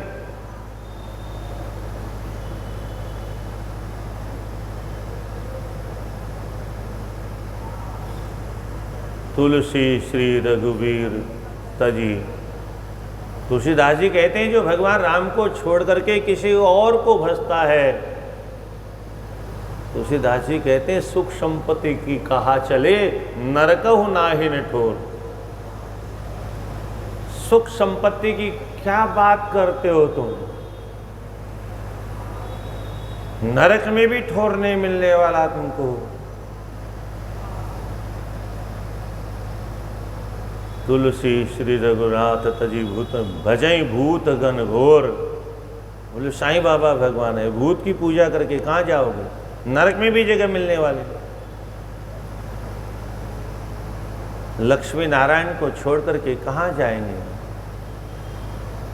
पर हमें ज्ञान नहीं है, इसलिए जो कहता मान लेते हैं। अरे तुम जानते हो कौन है ये? बोले गुरुजी आप बता दो कौन है। बोले सुन, मूर्ख कहीं का बकबक करता है। एषः वैरोचने साक्षात् भगवान विष्णुरव्ययः, कश्यपो अदितिर्जात देवानां कार्य साधकः।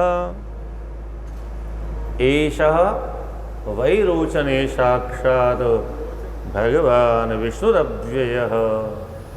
ये साक्षात भगवान है, षडैश्वर्य संपन्न है,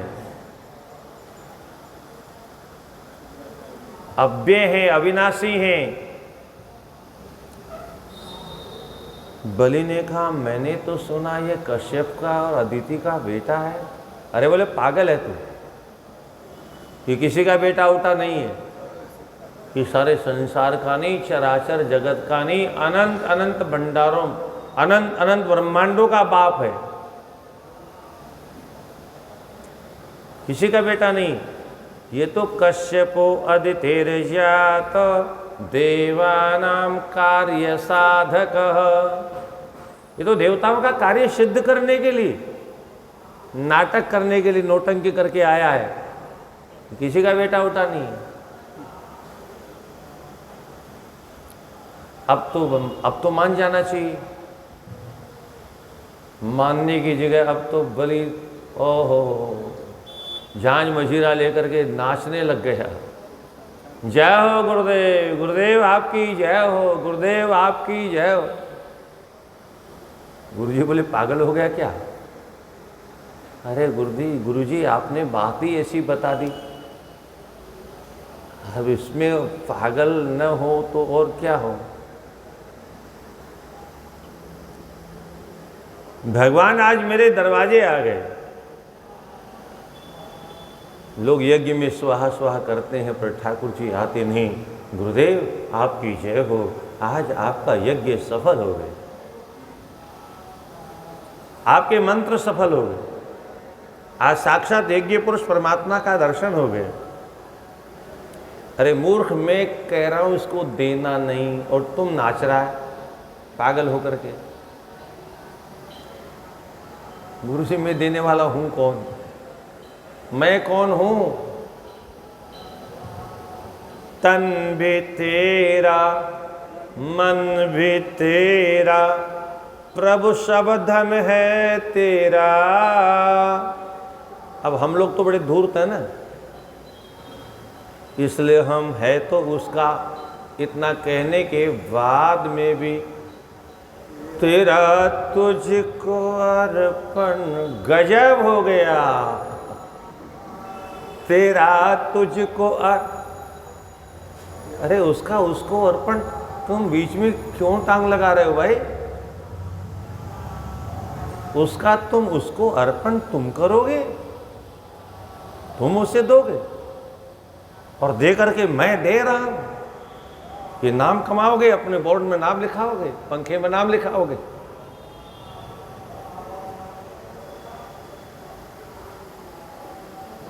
जब उसका है तो बीच में हम काहे को टांग लगाएं? पर दुनिया को दिखाने के लिए तेरा तुझको अर्पण। अच्छा अर्पण भी करते हैं क्या? अर्पण पर कुछ नहीं करते, केवल जवान चलाते हैं। कहने में क्या खर्च होता है? तेरा तुझको अर्पण क्या लागे मेरा, देते समय अंगूठा हिला दो। तन भी दे दिया, ध्यान से सुनिए, मन भी दे दिया, धन भी दे दिया, जो था सब दे दिया। अच्छा सुबह दिया तो शाम को क्या बच गया? अगर ईमानदारी से दे दिया होता तो शाम को देने के लिए कुछ बचता? शाम को अच्छा चलो सुबह कमा लिया होगा, शाम को दे दिया, अब दे दा के सो गए, अब तो कुछ कमाया नहीं, फिर सुबह उठ के तेरा तुझको अर्पण, फिर अर्पण, और ये करते कहते जिंदगी बीत गई, आज तक दिया नहीं कुछ भी। केवल अहंकार अलग से कमाया हमने। तेरा तुझको अर्पण। गुरुदेव ठाकुर जी का शब्द था, ठाकुर जी का है, मैं अर्पण करने वाला देने वाला कौन होता हूँ? मैं तो वो जैसे नचाएगा वैसे नाचूंगा, और ठाकुर जी ने जैसे जैसे कहा वैसे वैसे किया, सब अर्पण कर। इसलिए आत्मनिवेदनम, अपना सब कुछ निवेदन करने में, ये जो अंतिम भक्ति है इसके आचार्य महाराज बलि हैं।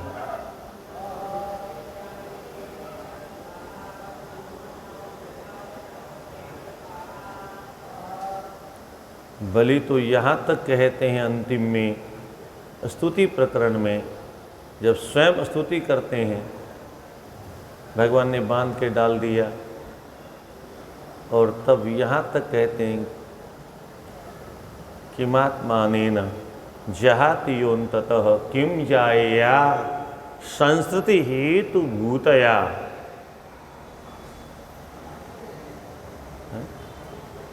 किम स्वजने,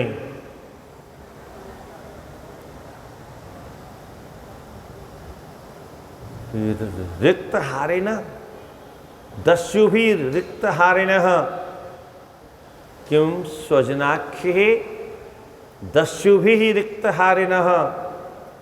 इस शरीर से मेरा क्या लेना देना, इन परिवार वालों से मेरा क्या लेना देना, इस पत्नी से मेरा क्या लेना देना, और इस घर से मेरा क्या लेना देना। बोले क्यों इतने उदास क्यों हो गए? बोले उदास नहीं हो गए, भगवान मैं आपको वास्तविकता बताता हूँ, ये शरीर मेरा है, ऐसा कहना आले दर्जे की मूर्खता है। जहाति अंततः, अंततः जो मेरा साथ छोड़ देगा वो मेरा कैसे हुआ, और जो प्रतिक्षण मेरा साथ छोड़ रहा है, छोड़ देगा तब छोड़ देगा, पर यथार्थ ये कि हर सेकंड मर रहा है, प्रतिक्षण नष्ट हो रहा है, इससे अपना कैसे कहूं। ये तो हर समय बदल रहा है, एक सेकंड भी ऐसा नहीं जिस समय ये बदलता ना हो। ये तो गिरगिट का बाप है क्या? गिरगिट भी थोड़ा समय लेता होगा गर्दन बदलने में, उतनी देर में तो ये 10-20 सेकंड बदल देता है, 10-20 सेकंड पार हो जाता है। किम दस्युभि स्वजनाख्येदस्, और ये जो परिवार के सदस्य हैं, ऐसा कोई बोल नहीं सकता मायका लाल। और ये बलि का साहस देखिए आप, क्या अद्भुत है, और ये यथार्थ है, हम नहीं समझते हैं और समझेगी भी नहीं, हमें समझना भी नहीं है, क्योंकि हम ऐसा समझ जाएंगे तो गड़बड़ हो जाएगा सारा, हमारा तो सब लुट गया।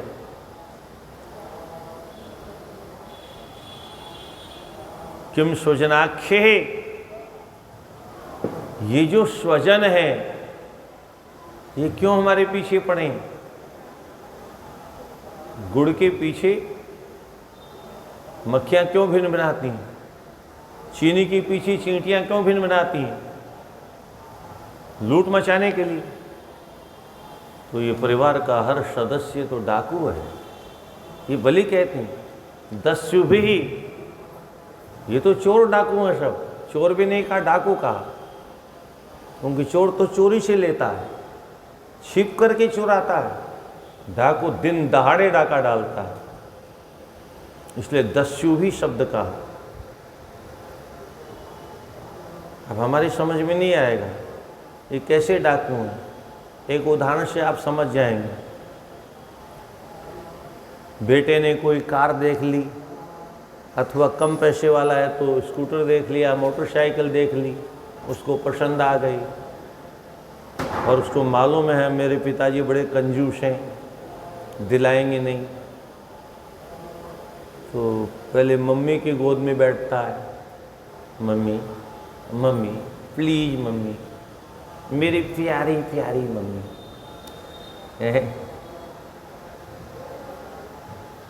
क्या बात है, देख मना मत करना, और पापा से थोड़ा सिफारिश कर देना। तो क्या हुआ बताएगा कि मम्मी वो 80,000 की मोटरसाइकिल देख के आया, बस उसको दिलवा दो। उसने मम्मी पर जोर मारा, मम्मी ने फिर पापा पर जोर मारा, और 80,000 का चेक गया, 80,000 का डाका डाल लिया, बड़े प्रेम से दिन दहाड़े, और हम लूट गए। पर हम इसको लूट नहीं मानते, पर बलि ने इसको लूट माना। बलि ने संसार के लोगों को डाकू कहा, यानी सुखदेव जी ने डाकू कहा, यानी व्यास जी ने संसार के लोगों को डाकू शब्द से संबोधित किया। और हमारे साथ में बराबर होता पर हम बहुत खुश होते हैं। चलो अपना ही बेटा है, दूसरे ने डाका डाला होता तो दर्द भी होता, हम खुश हो जाते हैं, इस डाके में भी खुश होते हैं। आगे की बात तो बहुत गड़बड़ है।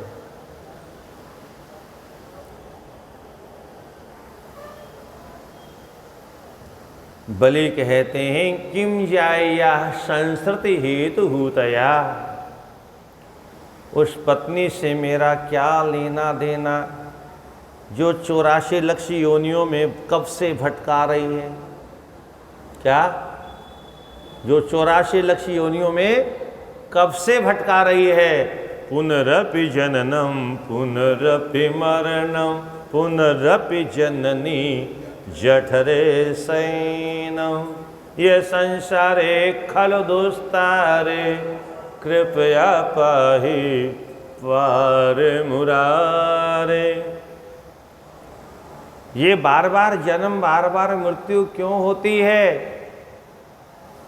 स्त्री पुरुष के चक्कर में और पुरुष नारी के चक्कर में ये अनवरत गति से अन्योन्याश्रय संबंध बना करके, और ये इसी क्रम से जब तक ये मोह ममता की डोरियां ज्ञान की कैंची से काट करके हम छिन्न भिन्न नहीं कर देंगे, तब तक ये जन्म जन्मांतरों का चक्र ऐसे ही चलता रहेगा, कोई रोकने वाला नहीं। और इस घर से क्या लेना देना,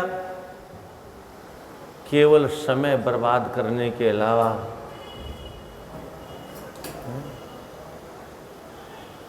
पहले 10, 20, 30, 40, 50 वर्ष तक कमाओ और फिर बुढ़ापे में बनाने शुरू करो। और बहुत से लोग तो बेचारे गृह प्रवेश कर ही नहीं पाते हैं, तब तक शमशान में प्रवेश हो जाता है। बहुत से प्रवेश करें तो वहाँ का कोई सुख ले नहीं पाते हैं, खटिया पकड़ लेते हैं। और खटिया में एक बार किसी ने थूक दिया कहीं आंगन में, हे भगवान, बेटे चढ़ गए गाली पर गाली देना शुरू कर दी। बनाया उसने, कमाई उसने की, बेटों का एक पैसा लगा नहीं, पर अपने घर में हम थूक भी नहीं सकते। घर अपना है, अपने घर में हमको थूकने का भी अधिकार नहीं है। और क्या होगा, कुछ पहले विदा कर देते हैं और प्राण निकलने के बाद में तो सबसे पहले जिनको हम अपना कहते थे वो सबसे पहले हमें अपने घर से बेदखल करेंगे। सबसे पहले अपने लोग घर से बाहर निकालेंगे और दुनिया वाले लोग साथ देंगे उसका, और ले जा करके टेढ़ी मेढ़ी लकड़ियों में रख करके अपने हाथों से बड़े प्रेम से आग लगा देंगे। और जब आग लग जाएगी तो फिर थोड़ा सा कलेजा कांपेगा, बोले गलती हो गई। फिर पता नहीं क्या खोपड़ी में घुसेगा, एक लठ उठाएगा और खोपड़ी में मार देगा। फिर खोपड़ी में मारने के बाद में फिर डरेगा, फिर कहेगा बाबूजी गलती हो गई, घी पी लो। क्या, पहले लठ मारा, अब घी ऊपर से पिला रहा है, गलती का अनुभव कर रहा है। लठ क्यों मारा? बेटे कहते हैं बाबूजी आगे आपको यही खाने हैं, यहीं से अभ्यास करते हुए चले जाओ, थोड़ा दर्द कम होगा। यम के दूत आपकी इसी विधि से पूजा करने वाले हैं। तो ये जो अद्भुत है सज्जनों, सख्यम आत्मार्पणम चेति नवांगानि विदुर्बुधा। ये किसने कहा? बोले बुधा। बुद्धिमानों ने ऐसा कहा, मूर्खों की बात हम करते नहीं। मूर्ख किसकी भक्ति करते हैं इसकी गारंटी हमारी नहीं। हमारे यहाँ तो जितने बुद्धिमान लोग हैं वो इस प्रकार की 9 परंपराओं को भक्ति का, और हमारे यहाँ नारद जी ने एक भक्ति सूत्र लिखा, सांडिल्य का सांडिल्य महर्षि का भी भक्ति सूत्र है, स्वातस्विन परम प्रेम रूपा। नारद जी ने जो भक्ति सूत्र लिखा अद्भुत है तो उसमें 84 सूत्र और गजब का छोटे छोटे सूत्र हैं। अल्पाक्षरम असंदिग्धम, सूत्रों की जो परिभाषा हमारे यहाँ व्याकरण शास्त्र में है बस उसी के अनुसार वो छोटे छोटे सूत्र हैं। अथा तो भक्ति व्याख्या श्याम सात्वस्मिन् परम प्रेम रूपा अमृत स्वरूपा च। भक्ति कैसी है? बोले परम प्रेम रूपा। परम प्रेम, सामान्य प्रेम नहीं, परम प्रेम, यानी जहां पहुंचने के बाद में वह प्रेम का नशा उतरे ही नहीं। संसार में अगर उदाहरण दें तो शुरू में किसी के साथ में कोई लफड़ा है तो मिट जाता है, पर प्रेम ज़्यादा जब खोपड़ी पर चढ़ जाता है तो फिर नहीं उतरता। फिर घर वाले कितना भी कहें, माँ बाप कितना भी कहें, माँ बाप कहें कि हम तो, हमारा तो नाक कट जाएगा, हमारे तो जीते जी मौत हो जाएगी, हम तो मर जाएंगे। बोले मर जाओ हमारी बला से, हम तो यही करेंगे। सामान्य संसार में भी ऐसा ही होता है, पर परमात्मा से भी जिसका प्रेम हो जाता है वो परम प्रेम रूपा। भक्ति कैसी है? भक्ति का सिद्धांत क्या है? बोलो सर्वोत्कृष्ट प्रेम, जहाँ पहुँचने के बाद में दुनिया में किसी और की और नज़र उठाने का अवसर ही उपलब्ध नहीं होता। आंख उठा के देखने का, कान खोल के सुनने का, पैर बढ़ा के चलने का, हाथ बढ़ा के छूने का मन ही नहीं करता। ऐसा अद्भुत परम प्रेम रूपा अमृत स्वरूपा च। आहा, उसका जीवन अमृत जैसा हो जाता है। जीवन में वो बोलता है तो अमृत झरता है, वो देखता है तो अमृत की दृष्टि जिसके ऊपर जाती अमृत की वर्षा होती है। वो चलता है तो चलने में अमृत छलकता है, वो हिलता डुलता है तो उसके हिलने डुलने में भी अमृत छलकता है। जैसे किसी के मस्तिष्क पर, गोपी का मस्तिष्क हो, मानो वो घट भरा हो जल का और घड़ा ज़्यादा भर गया तो थोड़ा सा चलने पे हिला डुला और वो 2-4 बूंदें नीचे गिर गई। ऐसे ही जब प्रेमी अमृत का घट, अपने जीवन का घट भर के जब चलता है और जब वह अमृत के घट की 2 बूंदें या तो उसके जिह्वा से निकल पड़े अमृत की बूंदें अथवा उसकी आँखों से छलक पड़े 2 अमृत की बूंदें, कदाचित किसी अभागे के मस्तिष्क पर गिर जाए वो 2 बूंदें, तो वह भी अमृत पी करके मतवाला होकर के श्री राधे श्री गोविंद गाता हुआ ब्रिज में पागल बन करके विचरण करने लगता है। काशी में भोले बाबा का पागल पथिक होकर के विचरण करने लगता है।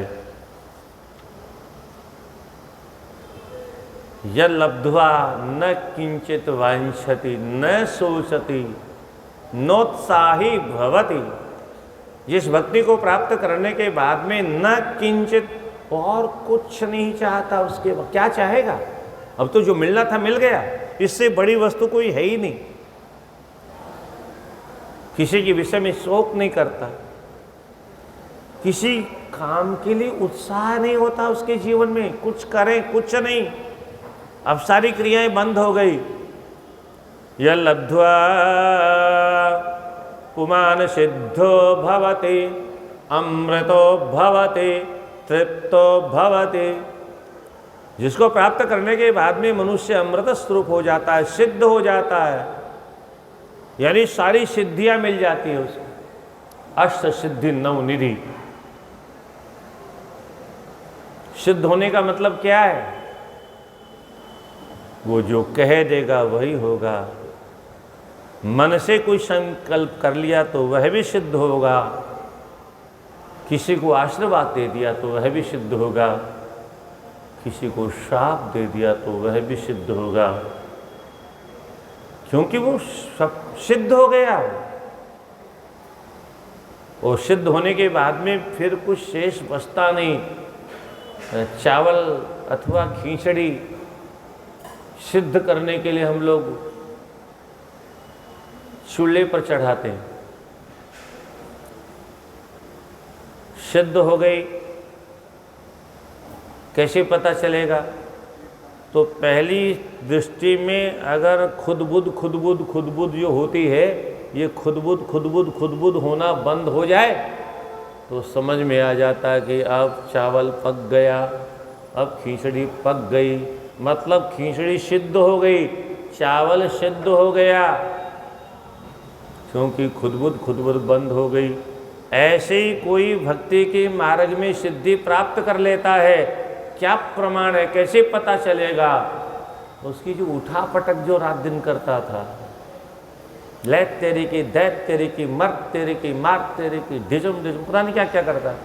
सुबह से शाम तक कुछ न कुछ खुराबात करता रहता।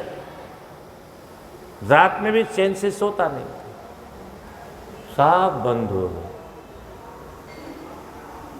सब बंद, सिद्ध हो गया हो, अब कुछ नहीं चाहिए उसको।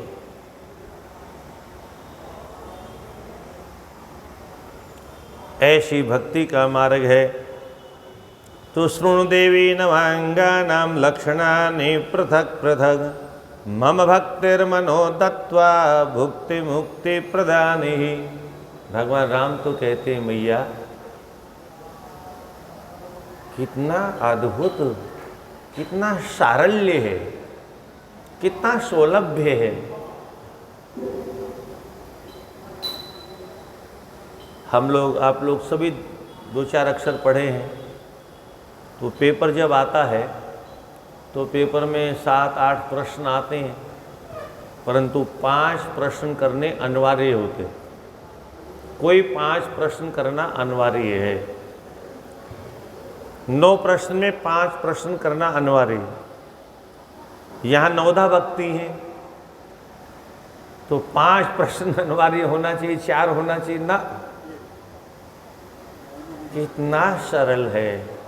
ठाकुर जी कहते हैं, नवमः एक जिनके होय नारी पुरुषो सचराचर कोय। जय हो प्रभु, जय हो दयालु, जय हो कृपालु, जय हो दीन बंधु। अद्भुत है भक्ति का मार्ग। सभी प्रश्नों का उत्तर देना ये तो बहुत कठिन काम है।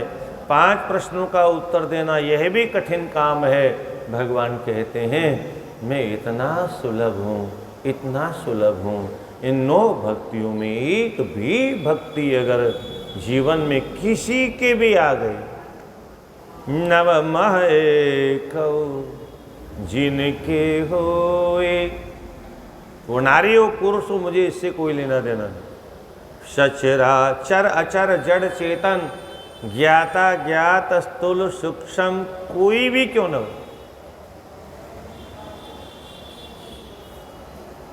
और यहाँ क्या विशेषता है? एक की बात नहीं है यहाँ पर। सकल प्रकार भगति दृढ़ तोरे।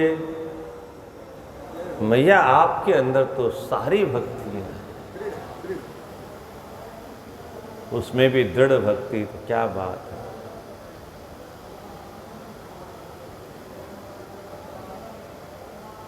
और उसके बाद में भी लोग कहते हैं, सब्र ने जूठे बेर खिला दी। 9 भक्ति शबरी के अंदर हैं। इतने वर्षों तक जो सत्संग किया उसका ये लाभ है। इसलिए कोई कवि लिख दे तो उसको हाँ, संस्कृत साहित्य में कोई प्रमाण हो उसको तो हम प्रमाण मानते हैं, किसी कवि की कविता को हम प्रमाण नहीं मानते। कलयुग का व्यक्ति, इसलिए हमारे यहाँ पहले प्रमाण पत्र देना पड़ता है, प्रतिज्ञा करनी पड़ती है। नाना पुराण निगमागम सम्मतम यद रामायणे निगदितम क्वचिदन्यतोपि। आज कोई कुछ भी पढ़ लेता है, पर हमारे यहाँ पहले जब तक कोई प्रतिज्ञा पत्र नहीं सामने होता था तो कोई ग्रंथ को छूता नहीं था। हम शास्त्रों को नहीं पढ़ते, मैकाले की शिक्षा पढ़ते हैं, इसलिए कुछ भी नोवेल पढ़ लेते हैं, उपन्यास पढ़ लेते हैं, सिनेमा देख लेते हैं। अब इसमें समय बर्बाद करना कितनी बेवकूफ़ी की बात है। अच्छा, पैसा दे करके अंधेरे में बैठना, सिनेमा हॉल में पैसा दे करके अंधेरे में बैठ। हमारा शास्त्र वेद भगवान कहते हैं तमसोर्मा ज्योतिर्गमय अमृतोर्मा मृत्युर्मा अमृतम गमय।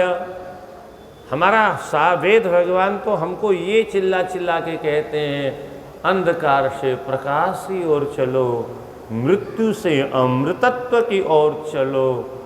और आज का ये वैज्ञानिक युग कहता है प्रकाश छोड़ो, अंधकार में बैठो, वहाँ से अज्ञान खरीद के लाओ, पैसा दे करके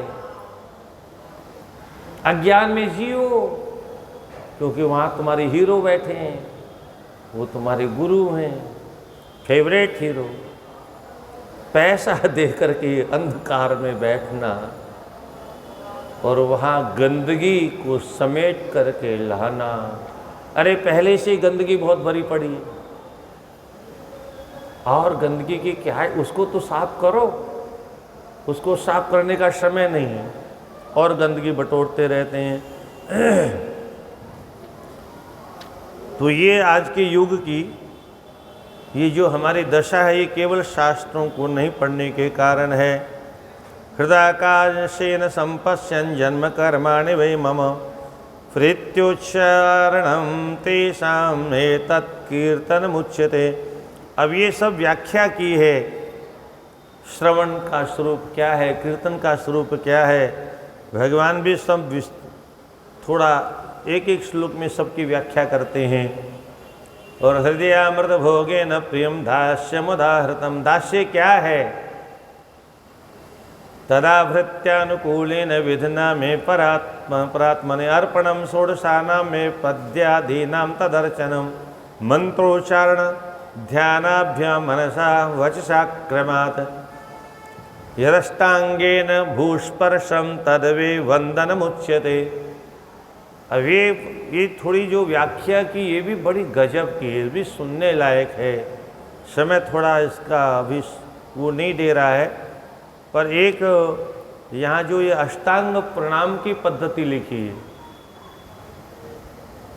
खैर सब जगह तो साष्टांग प्रणाम करने की पद्धति अब रही नहीं। और वैष्णव संप्रदाय में, हमारे यहाँ रामानुज संप्रदाय में, रामानंद संप्रदाय में अथवा अन्य वैष्णव संप्रदाय में साष्टांग परंपरा की पद्धति है। 8 अंगों से प्रणाम करना चाहिए।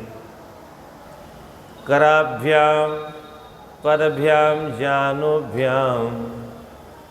अब आजकल हमारे यहाँ वृंदावन में क्या होता है, अब क्या बताएं, लोगों को इतना अज्ञान का अंधकार लोगों के अंदर खोपड़ी में छाया हुआ है। आते हैं तीर्थ में धर्म करने के लिए, वहाँ भी अधर्म करते हैं। माताएं भी वहाँ साष्टांग परिक्रमा करती हैं, गिरिराज में भी आपने देखा होगा, वृंदावन में भी करती हैं, जबकि शास्त्रों में निषेध है। माताओं के लिए साष्टांग प्रणाम निषेध है। 5 अंगों से प्रणाम करने की पद्धति है। घुटना टेक करके, माथा नीचे लगा करके पंचांग प्रणाम लिखा है। पुरुषों के लिए 8 अंगों का धरती पर स्पर्श होना चाहिए और भगवान की शरण में 8 अंगों से जाना चाहिए। इसको साष्टांग प्रणाम कहते हैं। कराभ्याम परभ्याम जानुभ्याम पुरुषा शिरसा तथा मनसा, मन के द्वारा, वचसा भक्त्या प्रणामो अष्टांगम उच्यते, मन भी साक्षात में भगवान की शरण में हो। इतने 8 अंग से भगवान के चरणों में प्रणाम करने का नाम साष्टांग प्रणाम है, परंतु माताओं के लिए यह साष्टांग प्रणाम निषेध है, क्योंकि माताओं का जो महत्व है और विशेष करके माँ का जो वक्षस्थल है, इसकी जो गरिमा हमारे शास्त्रों में, आज के सिनेमा वाले क्या जाने, जो मांस नोचने वाले भेड़िए हैं, ये किसी माँ के वक्षस्थल की महिमा को कैसे जानेंगे। इनको तो मांस दिखा दिखा के पैसा कमाना है। वो दिखाने वाले भी महामूर्ख हैं, कौन से नरक में जाएंगे पता नहीं। अपने शरीर को बेच करके पैसा कमाना, इससे अच्छा चुल्लू भर पानी में डूब के मर जाना चाहिए।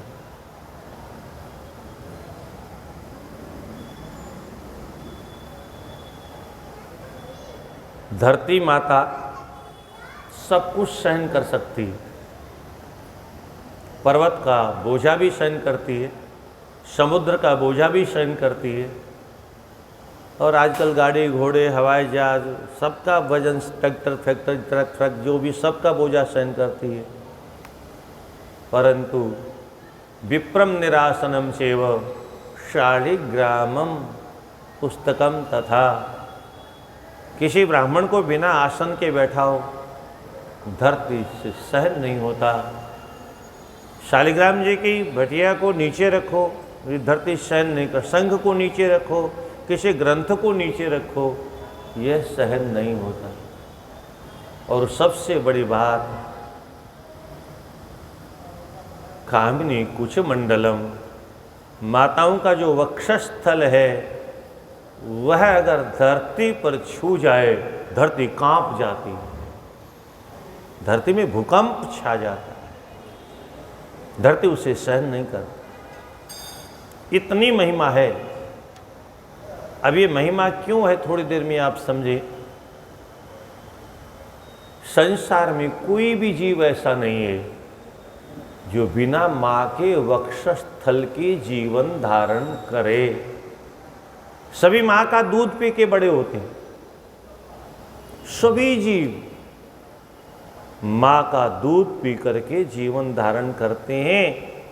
जब दांत आते तब भोजन की व्यवस्था भगवान करते हैं, उसके पहले वो भोजन पचा नहीं सकता। दूध ही पचा सकता है, वो मां का दूध ही पचा सकता है। ऊपर शीघ्र मिलेगा तो फिर बीमार हो जाएगा।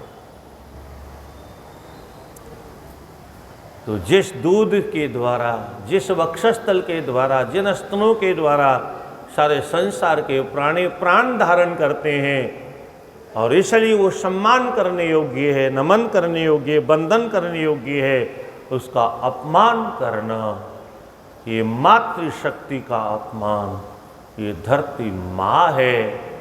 और इसलिए धरती माँ किसी माँ की छाती का अपमान बर्दाश्त नहीं करती।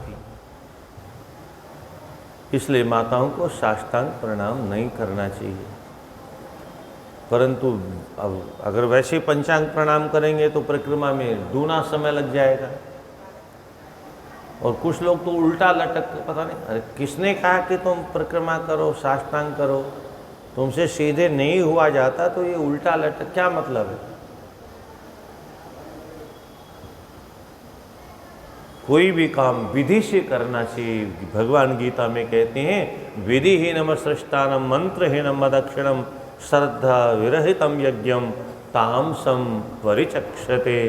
बिना विधि का कोई भी कार्य होता है वो तामसी यज्ञ होता है। इसलिए तामसी यज्ञ नहीं, सात्विक यज्ञ करना चाहिए। पुनश्च कल यहीं से कथा प्रारंभ करेंगे। हर हर महादेव शंभो, काशी विश्वनाथ गंगे। हर हर महा महादेव शंभो काशी विश्वनाथ गंगे हर हर महादेव शंभो काशी विश्वनाथ गंगे। सती मैया भगवान से पूछेगी आपको प्रणाम क्यों किया भगवान, आप बताओ। तो भगवान उसका कारण बताएंगे। नमः पार्वती पते।